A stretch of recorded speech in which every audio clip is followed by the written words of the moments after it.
Good morning বন্ধুরা, তোমাদের সকলের ঘুম ভেঙেছে? আমার তো ঘুম ভেঙে অর্ধেক কাজ হয়ে গেছে।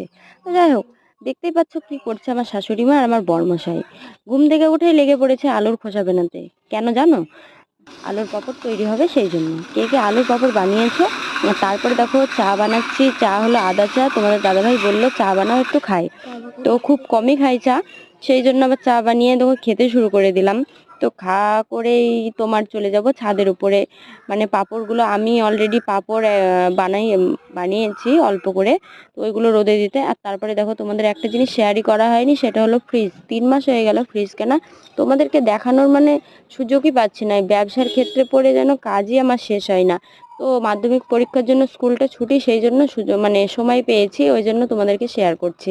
তারপরে চলে আসলাম ছাদে আলুর পাঁপড় গুলো রোদে দিতে। না মানে পুরোপুরি এখনো শোকায়নি। আর দেখো এখানে লাউয়ের চারা হয়েছে। তো চারা গাছ হয়েছে, দেখতেই পাচ্ছ। আর রোদ উঠে পড়েছে। আর কেমন লাগছে